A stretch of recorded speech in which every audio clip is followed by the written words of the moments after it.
കൊരിന്ത്യസുകാർക്ക് എഴുതിയ രണ്ടാം ലേഖനം 3-ാം അധ്യായം 18-ാമത്തെ തിരുവചനം. പ്രിയപ്പെട്ടവരെ, വളരെ ഗൗരവമുള്ള ഒരു വചന ശുശ്രൂഷയിലേക്ക് നമ്മൾ പ്രവേശിക്കുകയാണ്. ഈ വചന ശുശ്രൂഷ കഴിയുന്നത് വരെ ഇനി നിങ്ങൾ ഇരിക്കുന്ന സ്ഥലത്ത് നിന്ന് എഴുന്നേൽക്കരുതേ എന്ന് സ്നേഹപൂർവം ഓർമ്മിപ്പിക്കുന്നു. കൊരിന്ത്യസുകാർക്ക് എഴുതിയ രണ്ടാം ലേഖനം 3-ാം അധ്യായം 18-ാമത്തെ തിരുവചനം. കർത്താവിന്റെ മഹത്വം കണ്ണാടിയിലെന്ന പോലെ മൂടുപടമണിയാത്ത മുഖത്ത് പ്രതിഫലിക്കുന്ന നാം എല്ലാവരും അവിടുത്തെ സാദൃശ്യത്തിലേക്ക്, മഹത്വത്തിൽ നിന്ന് മഹത്വത്തിലേക്ക് രൂപാന്തരപ്പെട്ടുകൊണ്ടിരിക്കുകയാണ്. ഇത് ആത്മാവായ കർത്താവിന്റെ ദാനമാണ്. ഇരുകരങ്ങളും ഉയർത്തി വീശിക്കൊണ്ട് ഏറ്റുചൊല്ലാം: കർത്താവിന്റെ മഹത്വം കണ്ണാടിയിലെന്ന പോലെ മൂടുപടമണിയാത്ത മുഖത്ത് പ്രതിഫലിക്കുന്ന നാം എല്ലാവരും അവിടുത്തെ സാദൃശ്യത്തിലേക്ക്, മഹത്വത്തിൽ നിന്ന് മഹത്വത്തിലേക്ക് രൂപാന്തരപ്പെട്ടുകൊണ്ടിരിക്കുകയാണ്. ഇത് ആത്മാവായ കർത്താവിന്റെ ദാനമാണ്. ഒരിക്കൽ കൂടെ ചൊല്ലാം: കർത്താവിന്റെ മഹത്വം കണ്ണാടിയിൽ എന്ന പോലെ മൂടുപടമണിയാത്ത മുഖത്ത് പ്രതിഫലിക്കുന്ന നാം എല്ലാവരും അവിടുത്തെ സാദൃശ്യത്തിലേക്ക്, മഹത്വത്തിൽ നിന്ന് മഹത്വത്തിലേക്ക് രൂപാന്തരപ്പെട്ടുകൊണ്ടിരിക്കുകയാണ്. ഇത് ആത്മാവായ കർത്താവിന്റെ ദാനമാണ്. Price the Lord. Hallelujah, hallelujah. പ്രിയപ്പെട്ടവരെ, അനുകൂലമായ കാലാവസ്ഥയ്ക്ക് വേണ്ടി നമുക്ക് പ്രത്യേകം പ്രാർത്ഥിക്കാം. എല്ലാവർക്കും വചനം ഒരു ബുദ്ധിമുട്ടുമില്ലാതെ ശ്രവിക്കാനും ധ്യാനിക്കാനും പറ്റുന്ന ഒരു അന്തരീക്ഷത്തിന് വേണ്ടി നമുക്ക് ഒരു നിമിഷം കരങ്ങൾ ഉയർത്തി ഒന്ന് സ്തുതിക്കാം. Hallelujah, hallelujah, hallelujah, hallelujah, hallelujah. ഈശോയേ, ഹല്ലേലൂയ,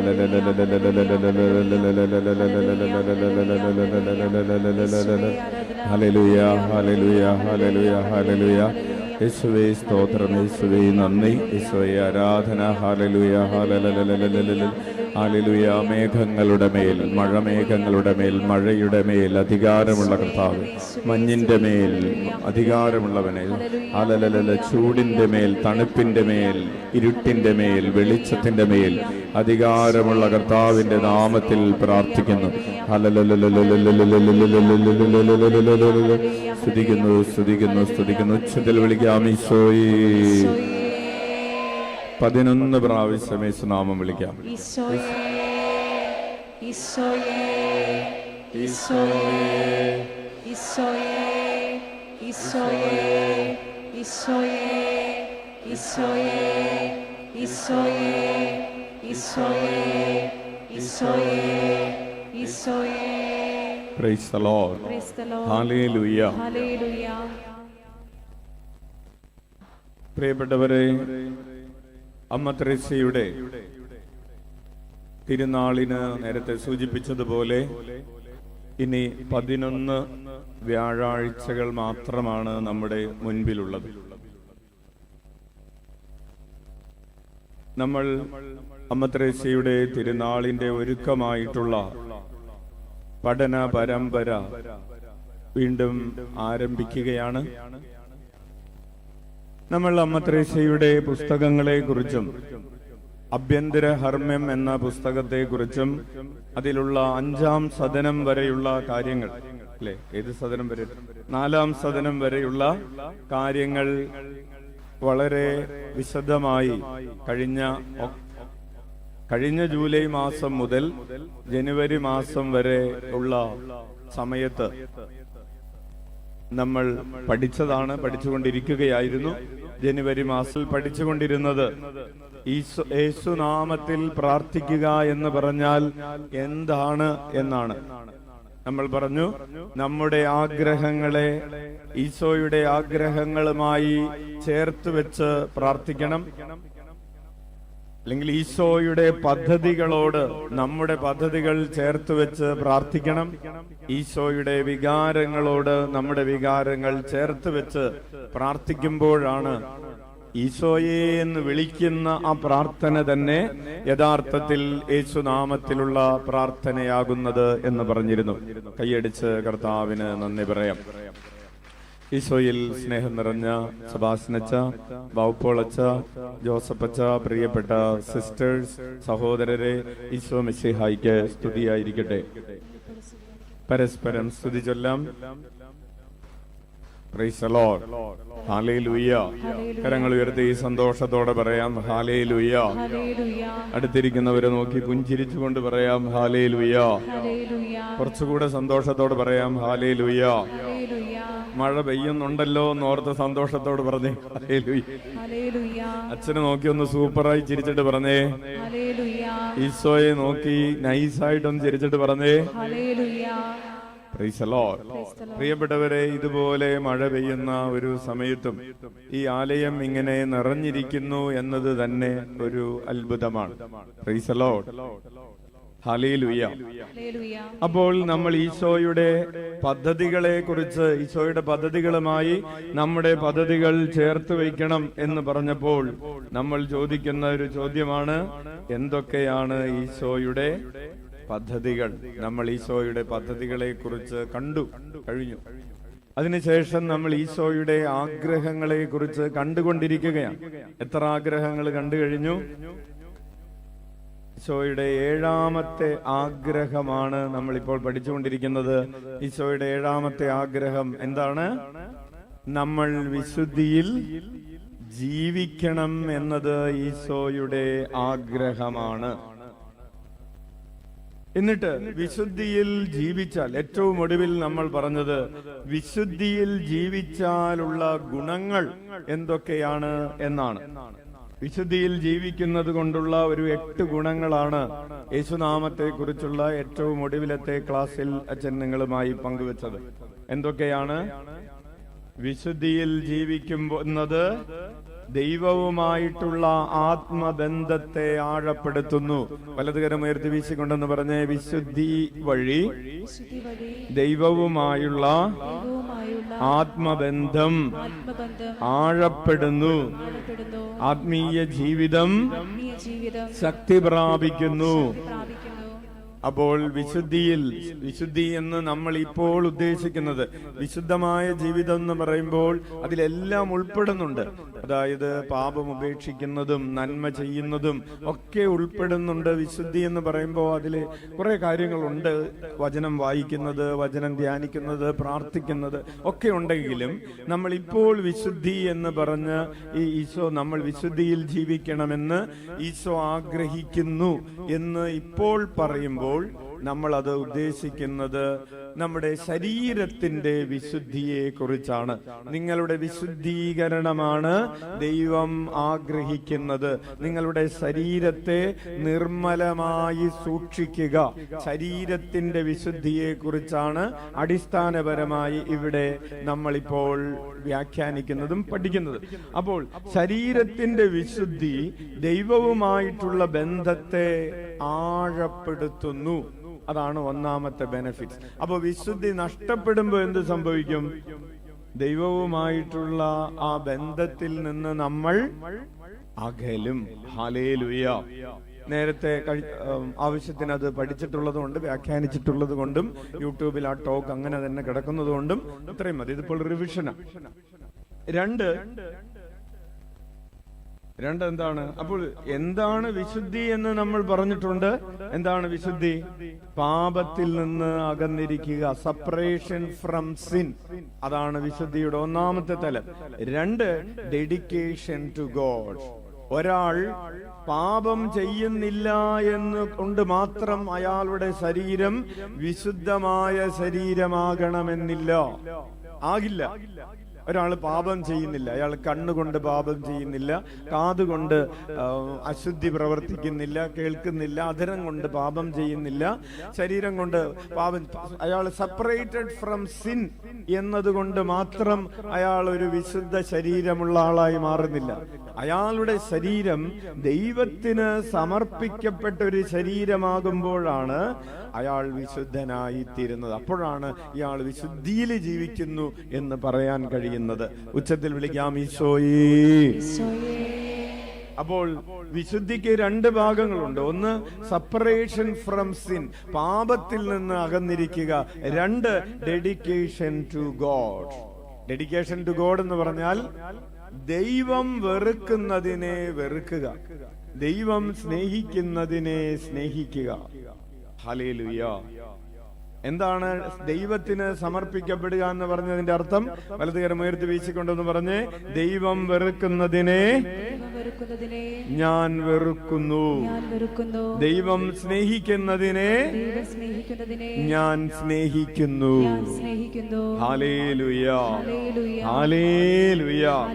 അപ്പോൾ ദൈവം വെറുക്കുന്നതിനെ ഞാൻ വെറുക്കുകയും ദൈവം സ്നേഹിക്കുന്നതിനെ ഞാൻ സ്നേഹിക്കുകയും ചെയ്യുമ്പോൾ നമ്മുടെ ജീവിതം എന്ത് പ്രതിഫലിപ്പിക്കും? നമ്മുടെ ജീവിതം ദൈവത്തിന്റെ ജീവിതത്തെ റിഫ്ലക്റ്റ് ചെയ്യും, പ്രതിഫലിപ്പിക്കും. ഹല്ലേലൂയ. അല്ലെങ്കിൽ ദൈവം വെറുക്കുന്നതിനെ നമ്മൾ വെറുക്കുന്നു, ദൈവം സ്നേഹിക്കുന്നതിനെ നമ്മൾ സ്നേഹിക്കുന്നു. നമ്മൾ ആരെ പോലെയായി? ഈശോയെ പോലെ. അത്രേ ഉള്ളൂ. Hallelujah, hallelujah, hallelujah. അങ്ങനെ ദൈവ സ്വഭാവത്തെ പ്രതിഫലിപ്പിക്കുന്ന ജീവിതത്തെയാണ് നമ്മൾ വിശുദ്ധമായ ജീവിതം എന്ന് പറയുന്നത്. എന്താണ് വിശുദ്ധമായ ജീവിതം? ദൈവ സ്വഭാവത്തെ പ്രതിഫലിപ്പിക്കുന്ന ജീവിതത്തെയാണ് നമ്മൾ വിശുദ്ധമായ ജീവിതം എന്ന് പറയുന്നത്. നമ്മുടെ ജീവിതം ഇപ്പൊ ഏത് സ്വഭാവത്തെയാണ് പ്രതിഫലിപ്പിക്കുന്നത്? ഇവിടെ ആരുമില്ലേ? നമ്മുടെ ജീവിതം ഇപ്പൊ ആരുടെ സ്വഭാവത്തെയാണ് പ്രതിഫലിപ്പിക്കുന്നത്? അത് നിങ്ങളുടെ ജീവിത പങ്കാളി പറയുമെന്നല്ലേ? ഹല്ലേലൂയ.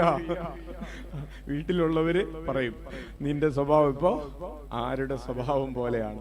യെസ്. അപ്പോൾ പ്രിയപ്പെട്ടവരെ, നമുക്ക് ഒരു രൂപാന്തരീകരണം സംഭവിക്കണം. നമ്മുടെ ബേസിക് തീം അതാണ്. നമ്മളുടെ ഇപ്പോഴുള്ള സ്വഭാവം മാറി ദൈവ സ്വഭാവത്തെ പ്രതിഫലിപ്പിക്കണം. അപ്പൊ ഒന്നാമതായി നമ്മൾ വിശുദ്ധിയിൽ ജീവിക്കുമ്പോ, ശരീരത്തിന്റെ വിശുദ്ധിയിൽ ജീവിക്കുമ്പോ, കണ്ണുകളുടെ വിശുദ്ധി, കാതിന്റെ വിശുദ്ധി, നാവിന്റെ വിശുദ്ധി, ശരീരത്തിന്റെ വിശുദ്ധി, ഹൃദയത്തിന്റെ വിശുദ്ധി, മ്ലേച്ഛമായ ഒന്നിലേക്കും കരം നീളാത്ത, കാല് നീളാത്ത ഒരു വിശുദ്ധി നമ്മൾ സൂക്ഷിക്കുമ്പോൾ, അതാണ് ഒന്നാമത്തെ ഗുണം. നമ്മൾ ദൈവവുമായിട്ടുള്ള ബന്ധത്തെ ആഴപ്പെടുത്തുന്നു. രണ്ട്, അത് നമ്മെ പ്രയോജനമുള്ളവരും പ്രാപ്തിയുള്ളവരും ആക്കി തീർക്കുന്നു.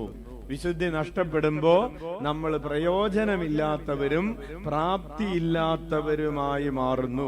ഒരു ഉദാഹരണം പറയാം. വിശുദ്ധി നഷ്ടപ്പെടുമ്പോൾ ആത്മനിയന്ത്രണം നഷ്ടപ്പെടുന്നു എന്ന് പറയും. ആത്മനിയന്ത്രണം ഇല്ലാത്തത് കൊണ്ട് വിശുദ്ധി നഷ്ടപ്പെടുന്നുണ്ട്. പക്ഷെ വിശുദ്ധി നഷ്ടപ്പെടുമ്പോ വീണ്ടും ആത്മനിയന്ത്രണം നഷ്ടപ്പെടുന്നു. പെട്ടെന്ന് കോപിക്കുന്നവരും പെട്ടെന്ന് ആകുലപ്പെടുന്നവരും ഭയപ്പെടുന്നവരും ഒക്കെയായിട്ട് മാറുന്നു. Hallelujah, hallelujah. വിദ്യാർത്ഥികളോട് അച്ഛൻ പറഞ്ഞിരുന്നു, വിശുദ്ധി ഉള്ളപ്പോ നന്നായിട്ട് പഠിക്കാൻ പറ്റും, വിശുദ്ധി ഇല്ലാത്തപ്പോ പഠനത്തിൽ ശ്രദ്ധിക്കാൻ പറ്റില്ല. വിശുദ്ധി ഉള്ളപ്പോ നന്നായിട്ട് പെർഫോം ചെയ്യാൻ പറ്റും, എന്താണെങ്കിലും. വിശുദ്ധി ഇല്ലാത്തപ്പോ പെർഫോമൻസ് താഴ്ന്നു. വിശുദ്ധി ഉള്ളപ്പോ ശരിയായ തീരുമാനങ്ങൾ എടുക്കാൻ പറ്റും. വിശുദ്ധി ഇല്ലാത്തപ്പോ എടുക്കുന്ന തീരുമാനങ്ങൾ പലതും പരാജയത്തിലേക്ക് നയിക്കുന്നു. നമ്മൾ ബൈബിളിലുള്ള എക്സാമ്പിൾസ് ഒക്കെ കണ്ടതാണ്, സാംസന്റെ ജീവിതത്തിലൊക്കെ കണ്ടതാണ്. വിശുദ്ധി ഇല്ലാത്തപ്പോ അവനെടുത്ത തീരുമാനങ്ങൾ അവനെ നാശത്തിലേക്ക് നയിച്ചു. വിശുദ്ധി നഷ്ടപ്പെടുമ്പോ നമ്മൾ പ്രയോജനമില്ലാത്തവരും പ്രാപ്തിയില്ലാത്തവരുമായി തീരുന്നു. മൂന്നാമതായി നമ്മൾ പറഞ്ഞു, നമ്മുടെ വിശുദ്ധമായ ജീവിതം കണ്ട് മറ്റുള്ളവർ ദൈവത്തെ മഹത്വപ്പെടുത്താൻ ഇടവരുത്തുന്നു. ആ ഒരു പശ്ചാത്തലത്തിലാണ് നമ്മൾ സൂസന്നയുടെ ജീവിതത്തെക്കുറിച്ചും മരിയാഗുരത്തിയുടെ ജീവിതത്തെക്കുറിച്ചുമൊക്കെ കണ്ടതും ധ്യാനിച്ചതും. Hallelujah, hallelujah. നമ്മുടെ വിശുദ്ധമായ ജീവിതം വഴി ആളുകൾ ദൈവത്തെ മഹത്വപ്പെടുത്തും. പ്രിയപ്പെട്ടവരെ, ഈ മാസം അടുത്ത സെപ്റ്റംബർ 7-ാം തീയതി 2 പേരെ സഭ വിശുദ്ധരായി പ്രഖ്യാപിക്കുകയാണ്. അതിലൊരാളുടെ പേര് 15 വയസ്സുള്ള കാർലോസ് അക്യൂറ്റസ് ആണ്. മറ്റൊരാളുടെ പേര് 24 വയസ്സുള്ള ജോർജിയോ പ്രാസ്തി എന്ന് പറയുന്ന ഒരു ഇറ്റലിക്കാരനാണ്. 2 പേരും തങ്ങളുടെ യുവത്വത്തിൽ, ഒരാൾ 15-ാമത്തെ വയസ്സിലും മറ്റൊരാൾ 24-ാമത്തെ വയസ്സിലും. 1991 വാഴ്ത്തപ്പെട്ട ജോർജിയോ ഫ്രാസ്തി ജനിച്ചത്. 1925 മരിച്ചത്. 24 വയസ്സുള്ളപ്പോ മരിച്ച ഈ യുവാവിനെ, ഈ 2 പേരെയും, ജോർജിയോ ഫ്രാസ്തിയുടെ ശരീരം ഇപ്പോഴും മരിച്ച് 100 വർഷം കഴിഞ്ഞിട്ടും അഴുകാതെ ഇരിക്കുന്നുണ്ട്. കൈയടിച്ച് കർത്താവിന് നന്ദി പറയാം. ഈ 2 പേരെയും ഒരുമിച്ച്, 2 പേരും ഇറ്റലിക്കാരാണ്, 2 പേരെയും ഒരുമിച്ച് സെപ്റ്റംബർ 7-ാം തീയതി പരിശുദ്ധ പിതാവ് വിശുദ്ധ പദവിയിലേക്ക് ഉയർത്തുകയാണ്. അപ്പോൾ പ്രിയപ്പെട്ടവരെ, അവർ വിശുദ്ധമായ ജീവിതം നയിച്ചു എന്നത് അവരുടെ ജീവിതം കണ്ട് നമ്മൾ ദൈവത്തെ മഹത്വപ്പെടുത്തുന്നു. നമ്മൾ വിശുദ്ധമായ ജീവിതം നയിച്ചാൽ നമ്മുടെ ജീവിതത്തെ നോക്കിയും മറ്റുള്ളവർ ദൈവത്തെ മഹത്വപ്പെടുത്തും. 4-മതായി, holiness builds peace with God. വിശുദ്ധി ദൈവവുമായി നമ്മെ സമാധാനത്തിൽ ആക്കുന്നു എന്ന് പറഞ്ഞാൽ, വിശുദ്ധിയുള്ളപ്പോൾ നമുക്ക് ഒരു ഇന്നർ പീസ് ലഭിക്കും, ഒരു ക്ലിയർ കോൺഷ്യസ്നെസ്. അതായത് ക്ലിയർ ആയിട്ടുള്ള കളങ്കമില്ലാത്ത മനസാക്ഷി നമുക്ക് ആന്തരികമായ സമാധാനം നൽകും. ഹല്ലേലൂയ. വലതുകരം ഉയർത്തി വീശിക്കൊണ്ടെന്ന് പറഞ്ഞ്, കളങ്കമില്ലാത്ത മനസാക്ഷി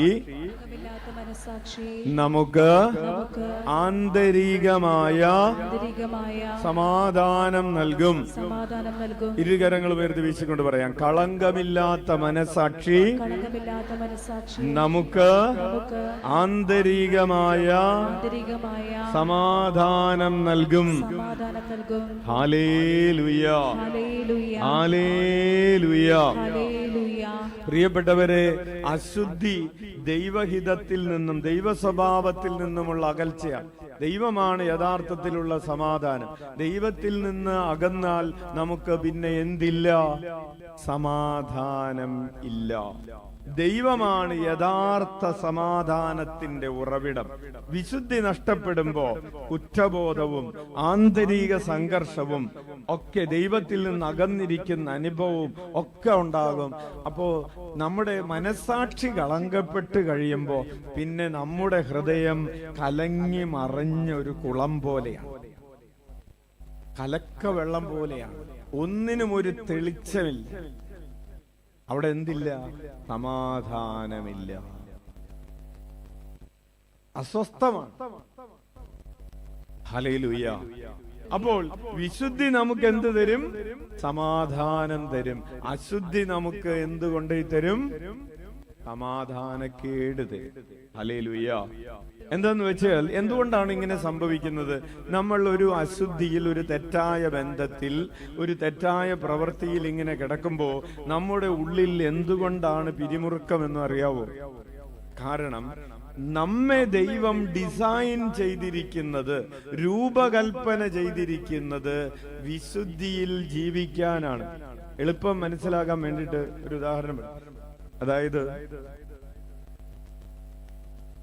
പെട്രോൾ വണ്ടി ഡിസൈൻ ചെയ്തിരിക്കുന്നത് എന്തൊഴിച്ച് അതിൽ ഓടാൻ വേണ്ടിയാണ്? പെട്രോൾ ഒഴിച്ച് ഓടാൻ വേണ്ടിയാണ്. ഒരു ദിവസം നമ്മുടെ വാഗണർ, ആവിലയിലെ വാഗണർ ആരോ കൊണ്ടുപോയി, പുറത്ത് കൊണ്ടുപോയിട്ട് പമ്പിൽ നിർത്തിയിട്ട് അവര് തുറന്നിട്ട് ഡീസൽ 2000 രൂപക്ക് ഡീസൽ അടിച്ചു കഴിഞ്ഞ് കാശ് കൊടുക്കാൻ നേരത്താണ് എന്താ അടിച്ചെന്ന് ചോദിച്ചത്. ഡീസൽ അടിച്ചിട്ടുണ്ടോ? എനിക്ക് ബോധമില്ലൂടെ, വണ്ടി കണ്ടറിഞ്ഞൂടെ ഇത് പെട്ടെന്ന്. പിന്നെ പ്രിയപ്പെട്ടവരെ, വണ്ടി സ്റ്റാർട്ടാക്കിയാൽ എന്ത് പറ്റുമെന്നറിയാവോ? വണ്ടി പോവും, എഞ്ചിൻ പോവും. കാരണം ഇതിൽ ഡീസൽ അടിക്കാൻ വേണ്ടിയിട്ടല്ല ഈ എഞ്ചിൻ ഉണ്ടാക്കിയിരിക്കുന്നത്. എന്തടിക്കാൻ വേണ്ടിയാണ്? പെട്രോൾ അടിക്കാൻ വേണ്ടിയാണ്. വലിയൊരു കുറെ നാൾ മുമ്പ്, ഒരു 10-25 വർഷം മുമ്പാണെന്ന് തോന്നുന്നു, ഒരു വിമാന അപകടം ഉണ്ടായി. ജോയി ആലുക്കാസിന്റെ ഒരു വിമാനം കത്തി നശിച്ചു. ഓർക്കുന്നുണ്ടോ നിങ്ങൾ? നെടുമ്പാശ്ശേരി വിമാനത്താവളത്തിൽ നിന്ന് ഇത് ഈ അവരുടെ പ്രൈവറ്റ് ഫ്ലൈറ്റ് ആണ്. അതിങ്ങനെ ഉയർന്നു കുറച്ചെത്തി കഴിഞ്ഞപ്പോഴേക്കും അത് കത്തി താഴേക്ക് വീണു. പൈലറ്റ് 3-4 പേരുണ്ടായിരുന്നു, മരിച്ചു. പിന്നീട് അന്വേഷണത്തിലാണ് കണ്ടെത്തിയത് അതിലടിക്കേണ്ട ഇന്ധനമല്ല, ഈ ചെറിയ ഫ്ലൈറ്റിൽ അടിക്കേണ്ട ഇന്ധനവും വേറെയാണ്, വലുതിലടിക്കേണ്ടത് വേറെയാണ്. ഈ വലുതിലടിക്കേണ്ടത് കൊണ്ടുപോയി ചെറുതിലടിച്ചു. അങ്ങനെയാണത് കത്തിപ്പോയത്, മരിച്ചുപോയി. അപ്പോൾ പറഞ്ഞു വരുന്നത്, ഓരോന്ന് ഡിസൈൻ ചെയ്തിരിക്കുന്നത് എന്തിനു വേണ്ടിയാണോ അതനുസരിച്ച് അത് മുന്നോട്ട് പോകണം. നമ്മുടെ ആത്മാവിനെ ദൈവം ഡിസൈൻ ചെയ്തിരിക്കുന്നത് വിശുദ്ധിയിൽ ജീവിക്കാൻ വേണ്ടിയാണ്. വിശുദ്ധിയുടെ എണ്ണ അടിക്കാൻ വേണ്ടിയാണ്. ഇതിലേക്ക് അശുദ്ധി അടിച്ചു കയറ്റിയാൽ ഈ എഞ്ചിൻ എന്ത് സംഭവിക്കും? കത്തിപ്പോകും. Hallelujah, hallelujah. അപ്പോൾ ദൈവത്തിനോട് ചേർന്ന് ജീവിക്കാൻ വേണ്ടി സൃഷ്ടിക്കപ്പെട്ടിരിക്കുന്ന മനുഷ്യനെ ദൈവത്തിൽ നിന്ന് അകറ്റിയാൽ എന്ത് സംഭവിക്കും? അവൻ തീർന്നു പോകും, അവൻ അസ്വസ്ഥതയുണ്ടാകും. അതാണ് കത്തിപ്പോകുന്നു പറഞ്ഞ അസ്വസ്ഥതയുണ്ട്, ഡിസ്റ്റർബ്ഡ് ആകും. അപ്പോ അശുദ്ധി നമ്മെ അസ്വസ്ഥതകളിലേക്ക്, സമാധാനമില്ലാത്ത അവസ്ഥകളിലേക്ക് നയിക്കുന്നു. വിശുദ്ധി നമ്മെ സമാധാനത്തിലേക്ക് നയിക്കുന്നു. ഹല്ലേലൂയ. അഞ്ചാമതായി, വിശുദ്ധി നമുക്ക് നിത്യതയുടെ സന്തോഷം തരുന്നു. വചനഭാഗങ്ങൾ നമ്മൾ നേരത്തെ വായിച്ചിട്ടുള്ളതാണ്. നിത്യതയുടെ സന്തോഷം എന്ന് പറഞ്ഞാൽ ആനന്ദം തരുന്നു. വിശുദ്ധിയിൽ ജീവിക്കുമ്പോൾ നമുക്ക് ഇന്നർ പീസ് മാത്രമല്ല, ഒരു ആന്തരികമായ സന്തോഷം കൂടെ ഉണ്ട്. പക്ഷെ അശുദ്ധി നമ്മുടെ ആനന്ദത്തെ നശിപ്പിക്കുന്നു. യഥാർത്ഥത്തിലുള്ള ആനന്ദം, പ്രിയപ്പെട്ടവരെ, ദൈവവുമായിട്ടുള്ള ബന്ധത്തിൽ നിന്നാണ് ഉണ്ടാകുന്നത്. Hallelujah, hallelujah. അതായത് ഹോളിനെസ് നമ്മെ ദൈവത്തിനു വേണ്ടി മാറ്റി നിർത്തുന്നു. ഹോളിനെസ് എന്ത് ചെയ്യുന്നു? ദൈവത്തിനെ, holiness set apart as for God, ദൈവത്തിന് വേണ്ടി മാറ്റി നിർത്തുന്നു. അശുദ്ധി, അൺഹോളിനെസ്, നമ്മെ ദൈവത്തിൽ നിന്ന് മാറ്റി നിർത്തുന്നു. Hallelujah, hallelujah. പ്രിയപ്പെട്ടവരെ, ആറാമതായി, വിശുദ്ധി നമുക്ക് ദൈവസന്നിധിയിലേക്ക് പ്രവേശിക്കാനുള്ള ഒരു എൻട്രി കാർഡാണ്. ഹല്ലേലൂയ. ഏഴാമതായി, വിശുദ്ധി ദൈവത്തെ പ്രീതിപ്പെടുത്തുന്നു. കൈയടിച്ച് കർത്താവിന് നന്ദി പറയാം. വിശുദ്ധി ദൈവത്തെ പ്രീതിപ്പെടുത്തുന്നു. അശുദ്ധി ദൈവത്തെ സങ്കടപ്പെടുത്തുന്നു. Hallelujah, hallelujah, hallelujah. എട്ടാമതായി, വിശുദ്ധി നിന്നെ ആരാധകനാക്കുന്നു, ആരാധിക്കാനുള്ള യോഗ്യത നൽകുന്നു. അങ്ങനെ 8 കാര്യങ്ങളാണ് പ്രിയപ്പെട്ടവരെ വിശുദ്ധിയുടെ ബെനഫിറ്റ്സ് ആയിട്ട് നമ്മൾ കണ്ടു കഴിഞ്ഞു. ഇനി നമ്മൾ പറഞ്ഞു തുടങ്ങുന്നത്, വിശുദ്ധിയിൽ ജീവിക്കണമെങ്കിൽ നമ്മെ സഹായിക്കുന്ന കുറച്ച് കാര്യങ്ങളെ കുറിച്ചാണ്. ഒരു ബൈബിളിൽ നിന്ന് ഒരു 8 കാര്യങ്ങൾ പറഞ്ഞതിന് ശേഷം അമ്മ ത്രേസ്യ പറഞ്ഞിട്ടുള്ള ഒരു 6 കാര്യങ്ങൾ കൂടെ പറഞ്ഞ് നമുക്ക് വേഗത്തിൽ ഈ വചന ശുശ്രൂഷ മുന്നോട്ട് കൊണ്ടുപോകാം. ഒന്നാമതായി, വിശുദ്ധിയിൽ ജീവിക്കാൻ ഒന്നാമതായി നമ്മൾ ചെയ്യേണ്ട കാര്യം ദൈവ സാന്നിധ്യം അനുഭവിക്കുക എന്നതാണ്. എന്താണ് വിശുദ്ധിയിൽ ജീവിക്കാൻ നമ്മെ സഹായിക്കുന്ന ഒന്നാമത്തെ കാര്യം? ദൈവ സാന്നിധ്യം. അമ്മ ത്രേസ്യ പറയുന്ന ഒരു കാര്യമാണ് പ്രസൻസ് ഓഫ് ഗോഡ്. നമ്മൾ എപ്പോഴും എന്തിലായിരിക്കണം?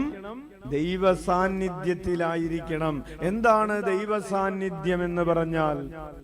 നമ്മുടെ ഉള്ളിന്റെ ഉള്ളിൽ ആര് വസിക്കുന്നുണ്ട്? പരിശുദ്ധ ത്രിത്വം വസിക്കുന്നുണ്ട്. ഇല്ലേ? സപ്തഹർമ്മ്യം 7-ാം സദനത്തിൽ ആര് വസിക്കുന്നുണ്ട്? പരിശുദ്ധ ത്രിത്വം പ്രകാശത്തോടെ വസിക്കുന്നുണ്ട്. ആ വസിക്കുന്ന ദൈവത്തിന്റെ പ്രകാശം ഉള്ളിന്റെ ഉള്ളിൽ നിന്ന് പുറത്തേക്ക് ബഹിർഗമിക്കുന്നുണ്ട്.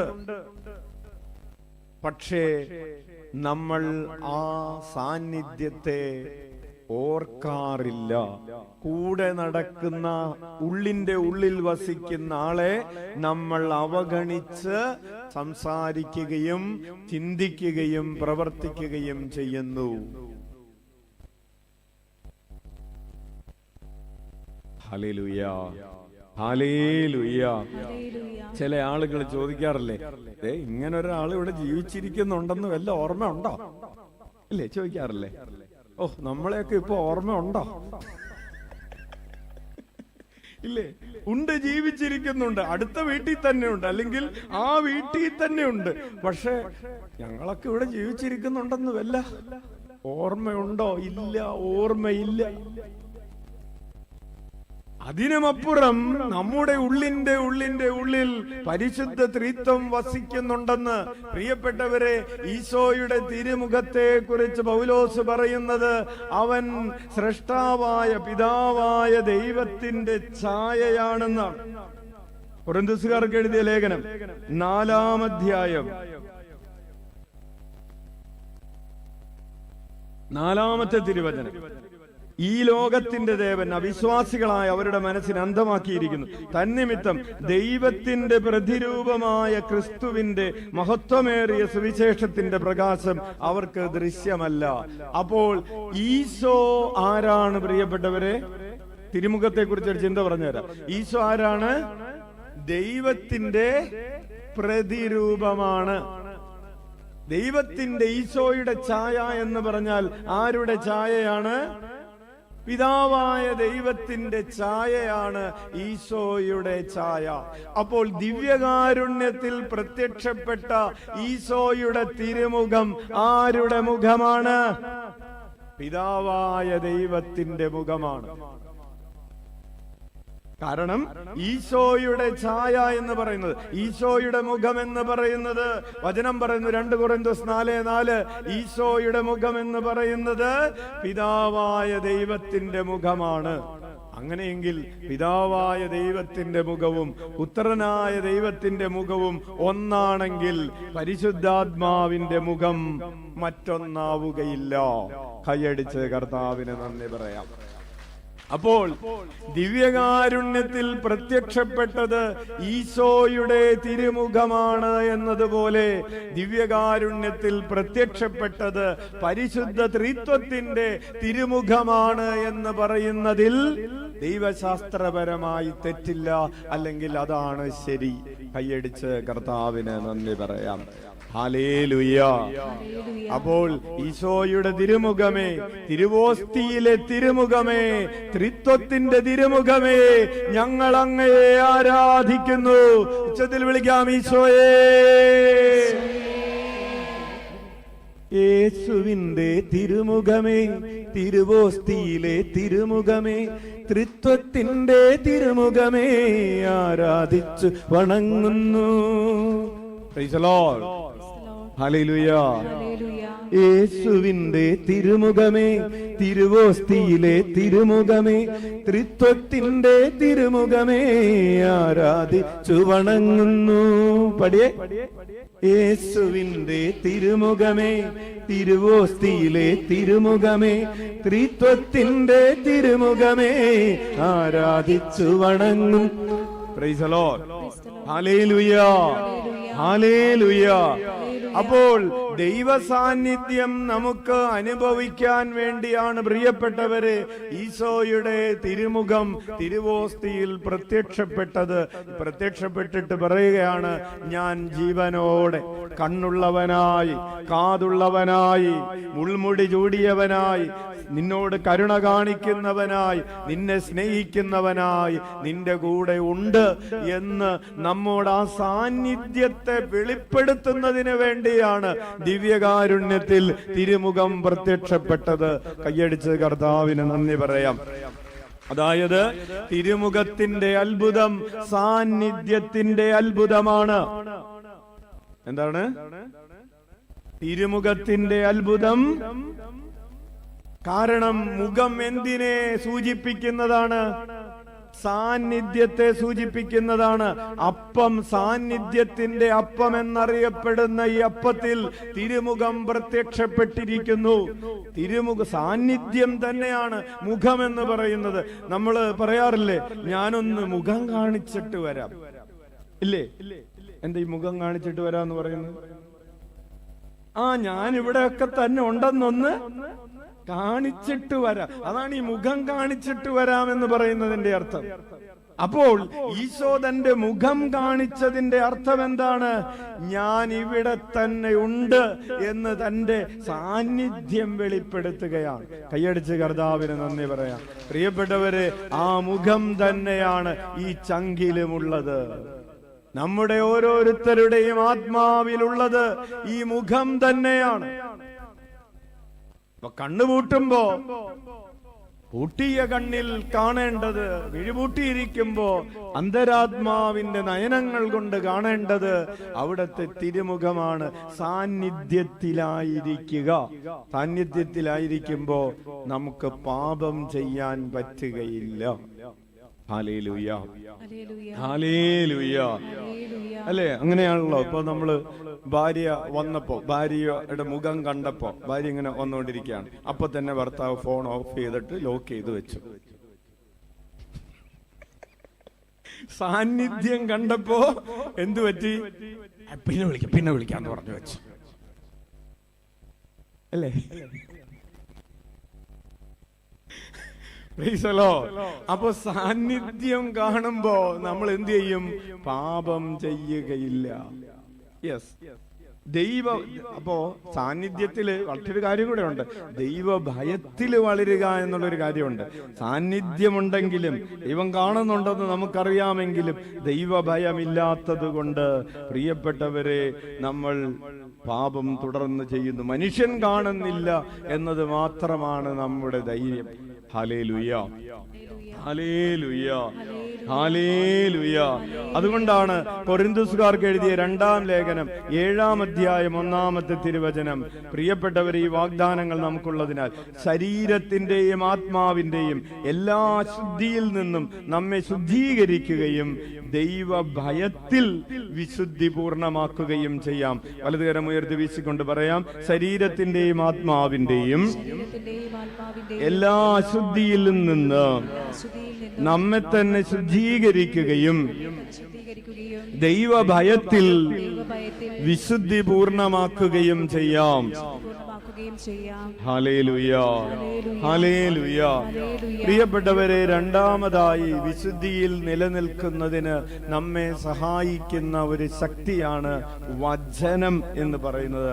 രണ്ടാമത്തെ പോയിന്റ് ഇതാണ്, വചനത്തിൽ നിലനിൽക്കുക. ഒന്ന്, ദൈവസാന്നിധ്യം അനുഭവിക്കുക. 2, വചനത്തിൽ നിലനിൽക്കുക. വചനം നമ്മോട് എന്താണ് പറയുന്നത്?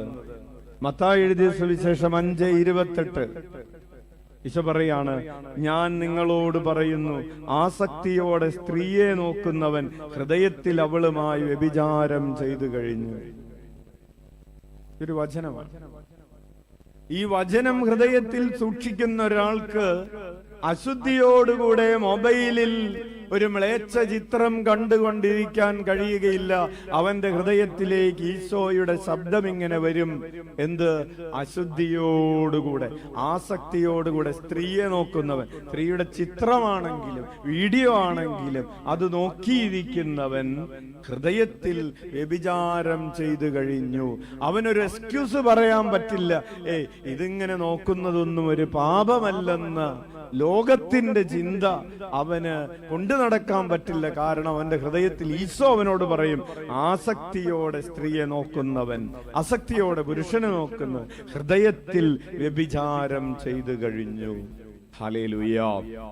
ആ വചനം ആ തിന്മയിൽ നിന്ന്, കണ്ണിനെ തിന്മയിൽ നിന്ന് സൂക്ഷിക്കാൻ സഹായിക്കുമെന്ന് പറയും. റോമാക്കാർക്ക് എഴുതിയ ലേഖനം 6-ാം അധ്യായം 12-13 തിരുവചനങ്ങൾ.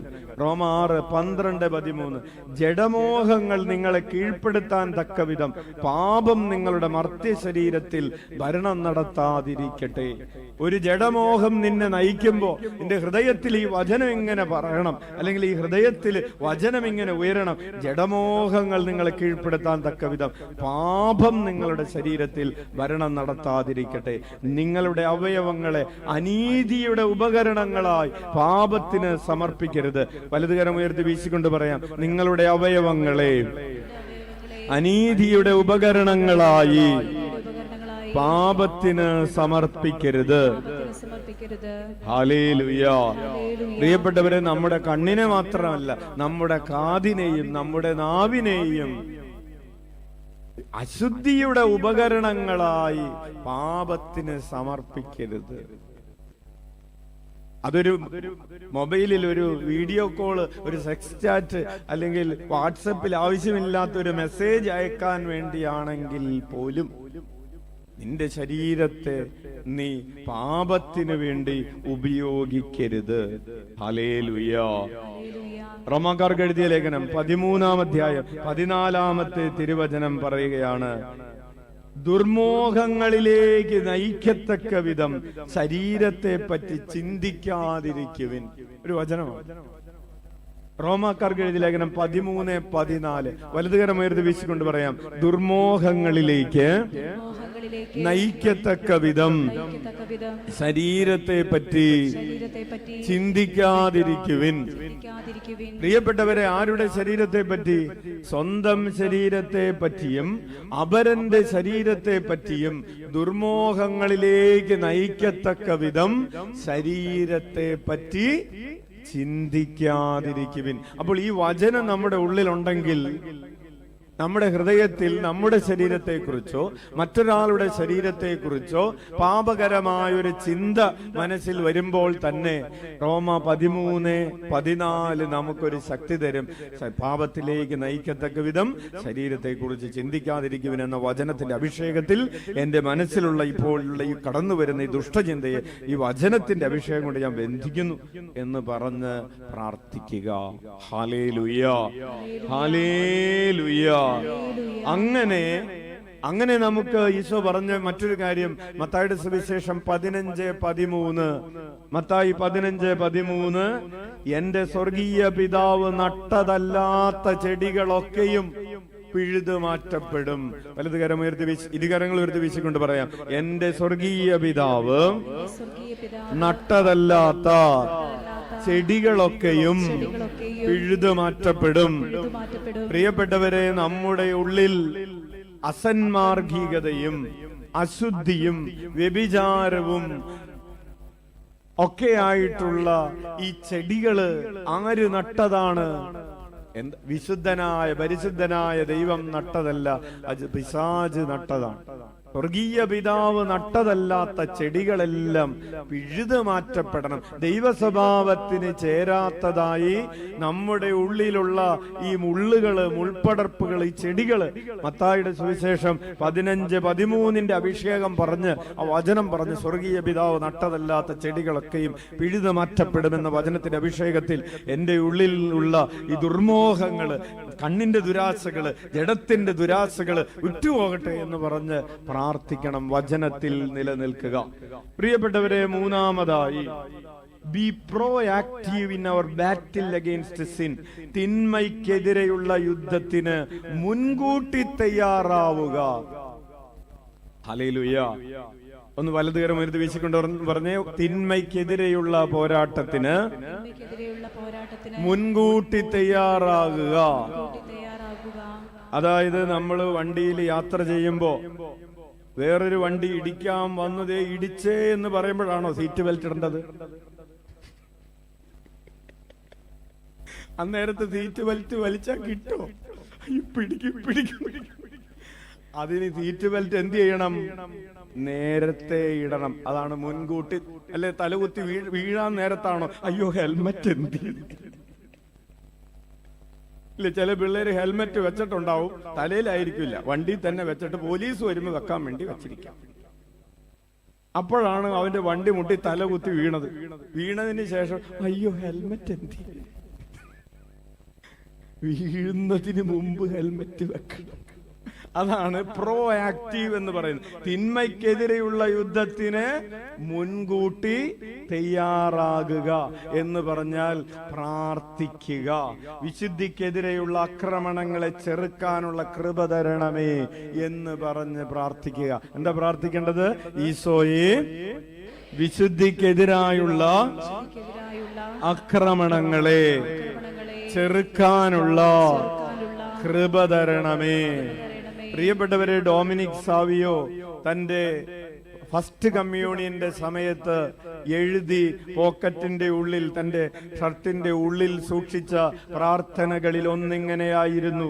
ആ കുഞ്ഞ് 10-12 വയസ്സുള്ളപ്പോ ഫസ്റ്റ് കമ്മ്യൂണിയൻ സ്വീകരിച്ചപ്പോ, പ്രഥമ ദിവ്യകാരുണ്യ സ്വീകരണത്തിന്റെ സമയത്ത് എഴുതി സൂക്ഷിച്ചു വെച്ച പ്രാർത്ഥനകളിൽ ഒന്ന്, പരിശുദ്ധ അമ്മേ, ശുദ്ധത എന്ന പുണ്യത്തിനെതിരായി ഏതെങ്കിലും ഒരു പാപം ചെയ്യുന്നതിന് മുമ്പ് മരിക്കാനിടവരുത്തണമേ.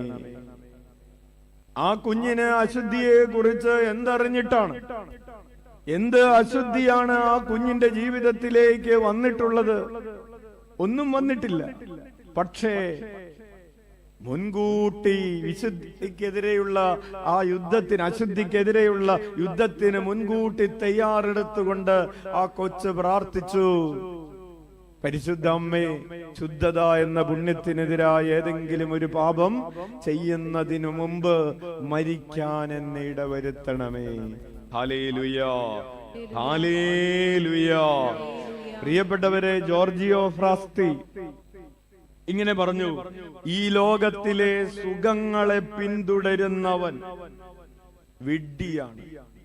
കാരണം അവ എല്ലായ്പ്പോഴും ക്ഷണികവും വേദന നൽകുന്നതുമാണ്. വിശ്വാസത്തിലൂടെ നമുക്ക് ലഭിക്കുന്നതാണ് യഥാർത്ഥത്തിലുള്ള ആനന്ദം. കൈയടിച്ച് കർത്താവിന് നന്ദി പറയാം. അപ്പോൾ പറഞ്ഞു വരുന്നത്, ശുദ്ധത എന്ന പുണ്യത്തിനെതിരായി, തിന്മയ്ക്കെതിരായിട്ടുള്ള യുദ്ധത്തിന് മുൻകൂട്ടി തയ്യാറാവുക. അതുകൊണ്ടാണ് ഈശോ പറഞ്ഞത്, പ്രലോഭനങ്ങളിൽ ഉൾപ്പെടാതിരിക്കാൻ ഉണർന്നിരുന്ന് പ്രാർത്ഥിക്കുക. പ്രലോഭനത്തിന്റെ സമയത്ത് ചിലപ്പോ പ്രാർത്ഥിക്കാനുള്ള ഗ്യാപ്പ് കിട്ടിയെന്ന് വരില്ല. ഉണർന്നിരുന്ന് പ്രാർത്ഥിക്കുക. ഹല്ലേലൂയ. പ്രിയപ്പെട്ടവരെ, ജോർജിയോ ഫ്രാസ്തിയുടെ മറ്റൊരു കൊട്ടേഷൻ കൂടെ അച്ഛൻ ഓർക്കാണ്. രോഗികളെ ശുശ്രൂഷിക്കാൻ വേണ്ടിയാണ് ദൈവം നമുക്ക് ആരോഗ്യം തരുന്നത്. എന്താണ് ഇതുമായിട്ട് ബന്ധപ്പെട്ട, നമ്മൾ പറഞ്ഞുകൊണ്ടിരിക്കുന്ന ടോപ്പിക്കുമായിട്ട് ബന്ധപ്പെട്ടൊരു കാര്യം അല്ലെങ്കിലും ഇതിന്റെ മനസ്സിലുള്ള ഒരു ജോർജിയോ ഫ്രാസ്തിയുടെ ഒരു കൊട്ടേഷനാണ്. രോഗികളെ, കർത്താവ് നമുക്ക് എന്തിനു വേണ്ടിയാണ് ആരോഗ്യം തന്നിരിക്കുന്നത്? രോഗികളെ ശുശ്രൂഷിക്കാൻ വേണ്ടിയാണ്. ഈ വിശുദ്ധൻ 24 വയസ്സ് പ്രായത്തിൽ മരിക്കുന്നതിന് മുമ്പ് ഈ പയ്യൻ എല്ലായിടത്തും പോയി രോഗികളെ ശുശ്രൂഷിക്കുകയും തനിക്കുണ്ടായിരുന്ന സമ്പത്തൊക്കെ അവർക്ക് വേണ്ടി പങ്കുവെക്കുകയൊക്കെ ചെയ്തു. ഇദ്ദേഹം ഗ്രാജുവേഷൻ പൂർത്തിയായപ്പോൾ, ഡിഗ്രി കഴിഞ്ഞ സമയത്ത് അപ്പം പറഞ്ഞു, മോനെ, നിനക്ക് ഞാനൊരു കാറ് മേടിച്ചു തരാം, നല്ല വില കൂടിയ ഒരു കാറ് മേടിച്ചു തരാം. നിങ്ങൾ ഓർക്കണം, 1920 വില കൂടിയ കാറ്. അപ്പം കാശുകാരനാ. കാറ് മേടിച്ചു തരാം, അല്ലെങ്കിൽ അതിന്റെ കാശ് തരാന്ന് പറഞ്ഞു. അപ്പൊ കൊച്ചു പറഞ്ഞു, ഇല്ലേ, അങ്ങനെ നമ്മൾ ഓഫർ കൊടുക്കില്ലേ, ഗ്രാജുവേഷനൊക്കെ പൂർത്തിയായി കഴിഞ്ഞിട്ട് 10ാം ക്ലാസ്സിൽ പാസ്സായി കഴിഞ്ഞാൽ ഉള്ള A+ കിട്ടിയാൽ മൊബൈൽ മേടിച്ചു തരാം. മൊബൈൽ മേടിച്ചു കൊടുത്തു. അതോടുകൂടി അവന്റെ ഫുൾ A+ പോയി. പിന്നെ അവൻ ഒരു A+ നോക്കണ്ട. അപ്പൊ എന്തായാലും ജോർജിയ ഫ്രാസ്തിയുടെ അപ്പൻ അവന് കാറ് മേടിച്ചു കൊടുക്കാന്ന് പറഞ്ഞു, അല്ലെങ്കിൽ കാശ് തരാന്ന് പറഞ്ഞു. അപ്പൊ ഇവൻ പറഞ്ഞു, എനിക്ക് കാറ് വേണ്ടപ്പ, കാശ് തന്നാ മതി എന്ന് പറഞ്ഞു. അങ്ങനെ ആ കാശ് മേടിച്ചിട്ട് ഈ കാശ് മുഴുവനും പാവപ്പെട്ടവർക്ക് വിതരണം ചെയ്തു കൊടുത്തു. കൈയടിച്ച് കർത്താവിന് നന്ദി പറയാം. പ്രിയപ്പെട്ടവരെ, ഒരാൾ വിശുദ്ധനാകുന്നത് വെറുതെ ഒന്നുമല്ല. ഒരാളുടെ ശരീരം അഴുകാതിരിക്കുന്നത് വെറുതെ അല്ല. സ്വയം ത്യാഗമെടുത്ത്, പരിത്യാഗമെടുത്ത്, സ്വയം സുഖങ്ങൾ വേണ്ടെന്ന് വെച്ചിട്ട് ഇവന് കോളേജിൽ പോവാൻ നേരത്ത് അപ്പൻ ഫസ്റ്റ് ക്ലാസ് ടിക്കറ്റ് എടുത്തോളാൻ പറഞ്ഞ് കാശ് കൊടുക്കും. ട്രെയിനില് വീട്ടിൽ നിന്ന് ട്രെയിനിൽ കയറിയിട്ട് വേണം കോളേജിൽ പോവാൻ. അപ്പൊ ഇവൻ എന്ത് ചെയ്യുമെന്നറിയാവോ? ജനറൽ കമ്പാർട്ട്മെന്റിൽ ഏറ്റവും താഴത്തെ നിലയിലുള്ള ടിക്കറ്റ് എടുക്കും. ബാക്കി എക്സ്ട്രാ വരുന്ന പൈസ പാവങ്ങൾക്ക് വിതരണം ചെയ്യും. Hallelujah, hallelujah. അങ്ങനെ ജീവിച്ചത് കൊണ്ടാണ് 100 വർഷങ്ങൾ കഴിഞ്ഞിട്ടും ആ ശരീരം അഴുകാതിരിക്കുന്നതും. സെപ്റ്റംബർ 7-ാം തീയതി ആ മകനെ തിരുസഭ വിശുദ്ധ പദവിയിലേക്ക്, അൾത്താര വണക്കത്തിലേക്ക് ഉയർത്തുന്നത്. നിങ്ങൾ എപ്പോഴെങ്കിലൊക്കെ ഇരുന്ന് ആ മകന്റെ ജീവിതം എടുത്തൊന്ന് വായിക്കുന്നത് നല്ലതാണ്. യെസ്. അപ്പോൾ നമുക്ക് തിരിച്ചു വരാം.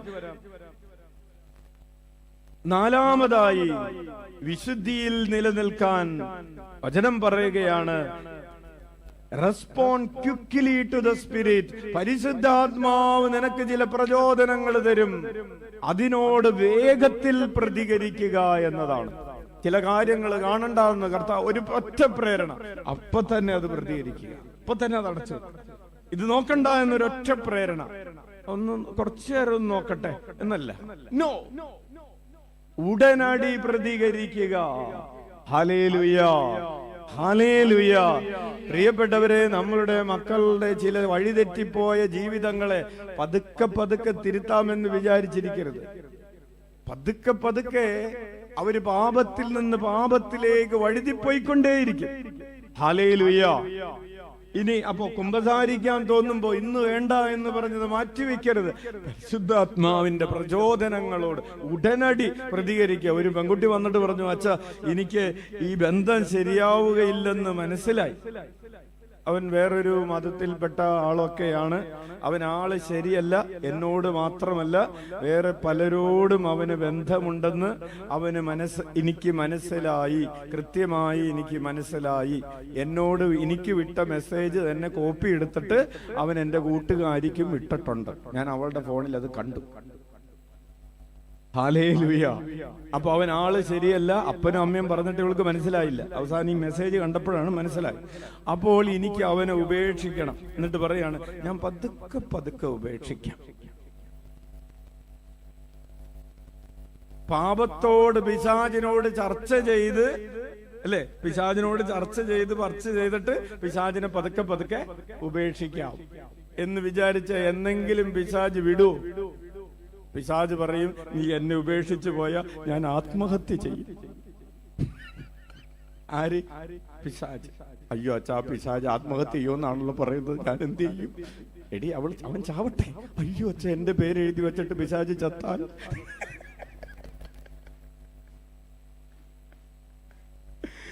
Hallelujah, hallelujah. അപ്പോൾ പ്രിയപ്പെട്ടവരെ, നിനക്ക് ഒരു നന്മ ചെയ്യാൻ, ഒരു പാപത്തിൽ നിന്ന് പുറത്തു കടക്കാനായിട്ട് respond quickly to the spirit. പരിശുദ്ധാത്മാവ് നിന്നെ പ്രേരിപ്പിക്കുമ്പോൾ അപ്പൊ തന്നെ ചെയ്യുക. അതാണ് സഭാപ്രസംഗകൻ പറയുന്നത്. 11-ാം അധ്യായം 4-ാമത്തെ തിരുവചനം. സഭാപ്രസംഗകൻ 11:4.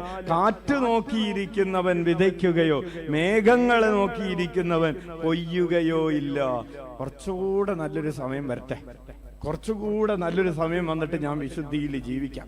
ഒരിത്തിരിയും കൂടി നല്ലൊരു സമയം വന്നിട്ട് ഞാൻ ഇപ്പോൾ ഉള്ള പ്രശ്നങ്ങളൊക്കെ മാറിയിട്ട് ഞാനൊന്ന് കംഫർട്ടബിൾ ആയിട്ട്, ഞാനൊന്ന് ഓക്കെ ആയിട്ട് വിശുദ്ധിയിൽ ജീവിക്കാം. ഇപ്പൊ എന്നെ വിശുദ്ധിയിൽ ജീവിക്കാൻ നിർബന്ധിക്കരുത് എന്ന് ചില ആളുകൾ പറയും.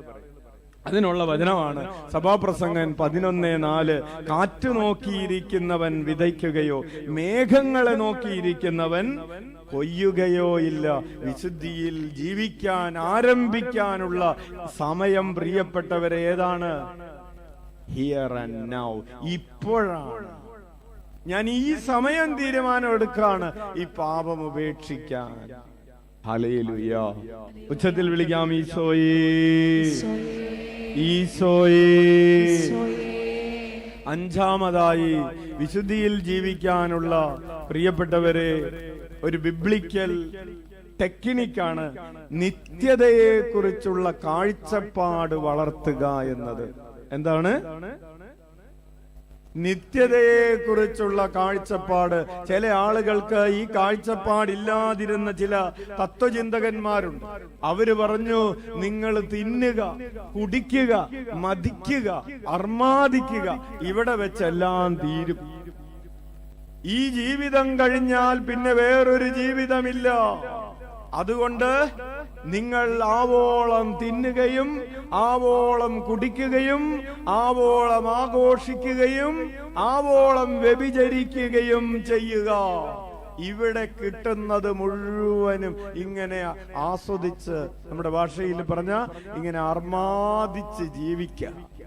ഇത് കഴിഞ്ഞാ പിന്നെ വേറൊരു ജീവിതമില്ല. അങ്ങനെയാണെങ്കിൽ എന്ത് തിന്മയും ചെയ്യാം, എന്ത് തോന്നിവാസവും ചെയ്യാം, ഏത് പാപവും ചെയ്യാം. പ്രിയപ്പെട്ടവരെ, വിശുദ്ധിയിൽ ജീവിക്കുന്നതിന് നമുക്ക് പ്രചോദനം നൽകുന്ന ചിന്തയാണ് നിത്യതയെ കുറിച്ചുള്ള കാഴ്ചപ്പാട് എന്ന് പറയുന്നത്. നിത്യതയിൽ വിശുദ്ധിയിൽ ജീവിക്കുന്നവർക്ക് ഒരു പ്രത്യേകമായ സ്ഥാനമുണ്ടെന്ന് വചനം പഠിപ്പിക്കുന്നു. Hallelujah, hallelujah. വെളിപാടിന്റെ പുസ്തകം 14-ാം അധ്യായം 1 മുതലുള്ള തിരുവചനങ്ങൾ. ഒരു കുഞ്ഞാട് സിയോൻ മലയിൽ നിൽക്കുന്നത് ഞാൻ കണ്ടു. അവനോടുകൂടെ 144,000 പേരും. അവരുടെ നെറ്റിയിൽ അവന്റെ നാമവും അവന്റെ പിതാവിന്റെ നാമവും എഴുതിയിട്ടുണ്ട്. വെള്ളച്ചാട്ടത്തിന്റെ ഇരമ്പൽ പോലെയും വലിയ ഇടിനാദം പോലെയും സ്വർഗത്തിൽ നിന്നൊരു സ്വരം ഞാൻ കേട്ടു. വീണക്കാർ വീണമീട്ടുന്നത് പോലെ ഒരു സ്വരം. അവർ സിംഹാസനത്തിന്റെയും 4 ജീവികളുടെയും ശ്രേഷ്ഠന്മാരുടെയും മുൻപാകെ ഒരു പുതിയ ഗാനം ആലപിച്ചു. ഭൂമിയിൽ നിന്ന് വിലയ്ക്ക് വാങ്ങപ്പെട്ട 144,000 പേർക്കൊഴികെ ആർക്കും ആ ഗാനം പഠിക്കാൻ കഴിഞ്ഞില്ല. അവർ സ്ത്രീകളോട് ചേർന്ന് മലിനരാകാത്തവരാണ്. അവർ ബ്രഹ്മചാരികളാണ്. അവരാണ് കുഞ്ഞാടിനെ അത് പോകുന്നിടത്തെല്ലാം അനുഗമിക്കുന്നവർ. കരമടിച്ച് കർത്താവിന് നന്ദി പറയാം. പ്രിയപ്പെട്ടവരെ, കുഞ്ഞാടിനെ അത് പോകുന്നിടത്തെല്ലാം അനുഗമിക്കണമെങ്കിൽ സ്വർഗത്തിലെത്തുന്നവർക്കുണ്ടാകേണ്ട ഒരു ഗുണമാണ് വിശുദ്ധി എന്നത്. ഹല്ലേലൂയ. അപ്പോൾ ഈ ഭൂമിയിൽ വിശുദ്ധിയിൽ ജീവിച്ച് സ്വർഗത്തിലെത്തുന്നവർക്ക് ഒരു പ്രത്യേക സ്ഥാനമുണ്ട്. അവർ കുഞ്ഞാട് പോകുന്നിടത്തെല്ലാം കുഞ്ഞാടിനെ അനുഗമിക്കും. Hallelujah, hallelujah, hallelujah. ഈശോ പറഞ്ഞത് നമ്മൾ സ്വർഗത്തിൽ ആരെ പോലെ കാണപ്പെടുമെന്നാണ്? സ്വർഗത്തിൽ അവർ ദൈവദൂതന്മാരെ പോലെ ആയിരിക്കും. ഹല്ലേലൂയ. ഇനി ആറാമതായി, വിശുദ്ധിയിൽ ജീവിക്കണമെങ്കിൽ സഹനങ്ങളെ വിശുദ്ധീകരണത്തിന് വേണ്ടി സമർപ്പിക്കുക. പ്രിയപ്പെട്ടവരെ, നമുക്ക് എന്തുണ്ട്? ഇല്ലേ? നിങ്ങൾക്കില്ലേ? ഒരു സഹനമില്ലാത്തവരൊന്ന് കൈവക്കിയേ. നിങ്ങളെ പറഞ്ഞു വിടാൻ വേണ്ടിയിട്ടാണ്. നമുക്ക് എന്തുണ്ട്? സഹനമുണ്ട്. ഉണ്ടോ? ഉണ്ടച്ചോ, ഉണ്ട്. അത് മാത്രമേ ഉള്ളൂ.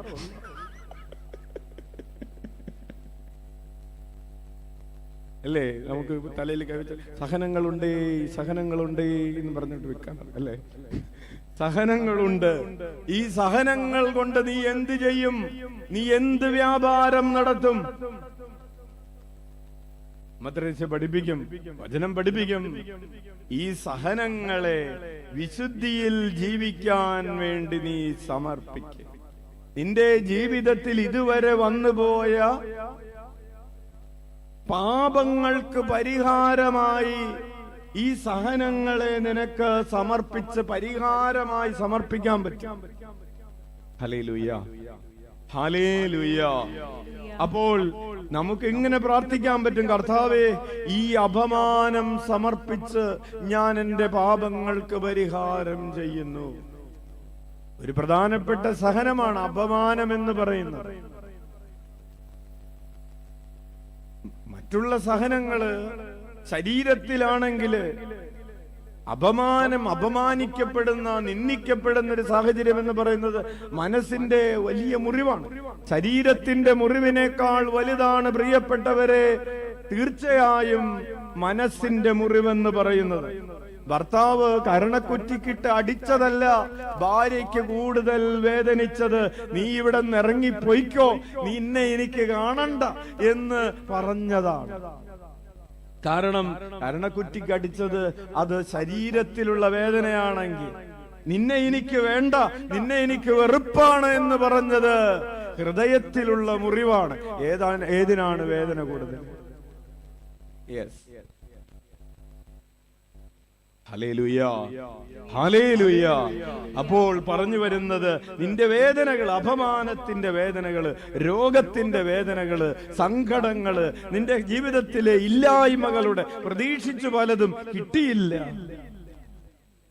ഒത്തിരി പരിശ്രമിച്ചു ഒന്നും നടന്നില്ല, അതൊരു വേദനയാണ്. എന്തോരം അധ്വാനിച്ചു കിട്ടിയില്ല, വേദനയാണ്. ഒരു വിസയ്ക്ക് വേണ്ടി വിദേശത്ത് പോകാൻ വേണ്ടി പരീക്ഷ എഴുതി OET പാസ്സായി, 2 വർഷം കഴിഞ്ഞു, അതിന്റെ കാലാവധിയും കഴിഞ്ഞു, ഇനി പോകാൻ പറ്റില്ല. ഇനിയിപ്പോ വേണമെന്നുണ്ടെങ്കിൽ വീണ്ടും എഴുതണം. 6 പ്രാവശ്യം എഴുതിയിട്ട് പാസ്സായ പരീക്ഷയാണ്. അതും പിടിച്ചുകൊണ്ട് ഇന്റർവ്യൂവിന് വേണ്ടി കാത്തിരുന്നു, ഒരു ഇന്റർവ്യൂവും വന്നില്ല. കുറച്ചു നാൾ UK കൊടുത്ത് കാത്തിരുന്നു, ഒന്നും വന്നില്ല. പിന്നെ അയർലൻഡിലേക്ക് കൊടുത്ത് കാത്തിരുന്നു, ഒന്നും വന്നില്ല. ഇപ്പൊ അതിന്റെ കാലാവധി കഴിഞ്ഞു. എത്ര പ്രാവശ്യം മുട്ടയിൽ വലിഞ്ഞിട്ടാണ് 6ാമത്തെ പ്രാവശ്യം ഇത് ജയിച്ചത്? എത്ര പ്രാവശ്യം കോച്ചിങ്ങിന് പോയിട്ട് എത്ര രൂപ കൊടുത്തിട്ട് അവസാനം ഒന്ന് പാസ്സായി കിട്ടിയല്ലോ എന്ന് വിചാരിച്ച് സന്തോഷിച്ച 2 കൊല്ലം കഴിഞ്ഞു, ഒരു ഗുണവും കിട്ടിയില്ല. ഇനിയിപ്പോ ഗൾഫിൽ എങ്ങും പോവാം എന്ന് പറഞ്ഞുകൊണ്ടിരിക്കും. അപ്പൊ പലതരത്തിലുള്ള വേദനകള്. അപ്പൊ പരാജയം ഒരു വേദനയാണ്. വീട് പണി നടക്കുന്നില്ല, സാമ്പത്തിക പ്രതിസന്ധി. എത്രയോ പ്രതീക്ഷയോടുകൂടെയാണ് കല്യാണം കഴിഞ്ഞത്. കഴിഞ്ഞ ദിവസം ഒരു മകള് വന്നിട്ട് പറഞ്ഞു, വിവാഹത്തിന്റെ 2 വർഷം കൂടി 2 വർഷം പ്രേമിച്ച് കല്യാണം കഴിച്ചതാണ്. കല്യാണം കഴിച്ച് ഇപ്പോൾ 1 മാസം കഴിഞ്ഞു. ഇപ്പോ അവനും അവന്റെ വീട്ടുകാരും പറയുകയാണ്, ഇവളെ ഞങ്ങൾക്ക് വേണ്ട. അപ്പൊ അച്ഛൻ പറഞ്ഞു, അവനും പറഞ്ഞു. അപ്പൊ 2 വർഷം പ്രേമിച്ചതല്ലേ, എല്ലാം അറിഞ്ഞതല്ലേ, എല്ലാം അറിഞ്ഞു. പ്രിയപ്പെട്ടവരെ, ഈ ഭാരം നീ എന്തു ചെയ്യും? ഇങ്ങനെ ഈ സഹനങ്ങളുടെ കഥ പറയാൻ പോയാൽ തീരിൽ. അപ്പോ നിന്റെ എല്ലാ സഹനങ്ങളും സമർപ്പിച്ച് പ്രാർത്ഥിക്കും. ഒരു അപ്പച്ചന്റെ വേദന, ഒരു അപ്പച്ചൻ വന്നിട്ട് പറഞ്ഞു, അച്ഛാ എനിക്ക് ജീവിക്കണ്ട. എത്ര വയസ്സായി? 80 വയസ്സ്. ശരി, എന്താണ് കുഴപ്പം? എന്റെ ഭാര്യക്ക് ഭയങ്കര സംശയരോഗമാണ്.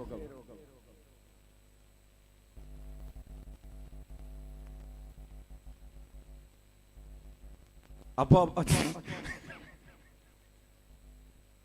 75 വയസ്സായ ഭാര്യയ്ക്ക് 80 വയസ്സായ അപ്പച്ചനെ സംശയം. പുറത്തേക്ക് നോക്കിയിരിക്കുന്നുണ്ട്.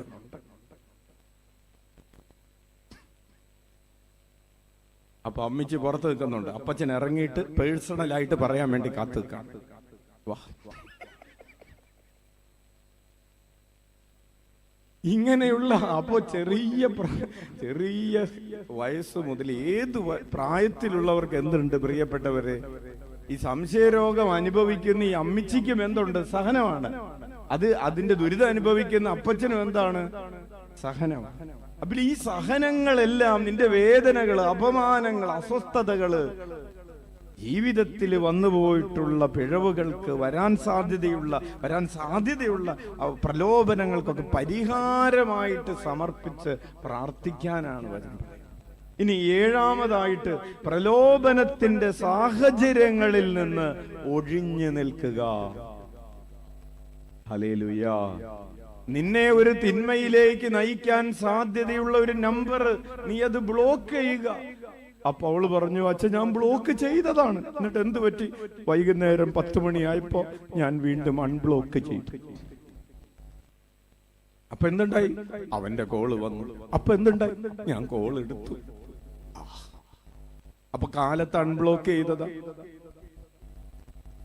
പ്രലോഭനത്തിന്റെ സാഹചര്യങ്ങളിൽ നിന്ന് പ്രിയപ്പെട്ട കുഞ്ഞെ ഒഴിഞ്ഞു മാറുക എന്നത്, അതാണ് വചനം പറയുന്നത്.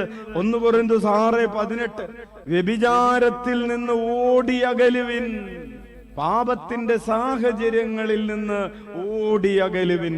ഹല്ലേലൂയ. പ്രിയപ്പെട്ടവരെ, 8ാമതായി ഹൃദയം ക്രിസ്തുവിൽ ഉറപ്പിക്കുക. 8ാമതായും അവസാനമായും വിശുദ്ധിയിൽ ജീവിക്കുന്നതിന് വേണ്ടി വചനം പഠിപ്പിക്കുന്ന 8ാമത്തെ കാര്യമാണ് ഹൃദയം ക്രിസ്തുവിൽ ഉറപ്പിക്കുക. 1 യോഹന്നാൻ 3-ാം അധ്യായം 2ഉം 3ഉം തിരുവചനങ്ങൾ. 1 യോഹന്നാൻ അധ്യായം 3, 2ഉം 3ഉം തിരുവചനങ്ങൾ വായിക്കാം. പ്രിയപ്പെട്ടവരെ, നാം ഇപ്പോൾ ദൈവത്തിന്റെ മക്കളാണ്. നാം എന്തായി തീരുമെന്ന് ഇതുവരെയും വെളിപ്പെട്ടിട്ടില്ല. എങ്കിലും ഒരു കാര്യം നാം അറിയുന്നു, അവിടുന്ന് പ്രത്യക്ഷനാകുമ്പോൾ നാം അവിടുത്തെ പോലെയാകും. അവിടുന്നായിരിക്കുന്നത് പോലെ നാം അവിടുത്തെ കാണുകയും ചെയ്യും. ഈ പ്രത്യാശയുള്ളവൻ അവിടുന്ന് പരിശുദ്ധനായിരിക്കുന്നത് പോലെ തന്നെ തന്നെ പരിശുദ്ധനാക്കുന്നു. എന്താണ് നമ്മുടെ പ്രത്യാശ?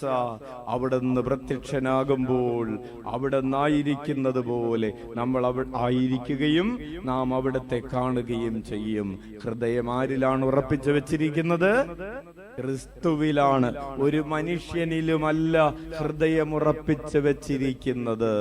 Hallelujah, hallelujah. ഉച്ചത്തിൽ വിളിക്കാം ഈശോയേ.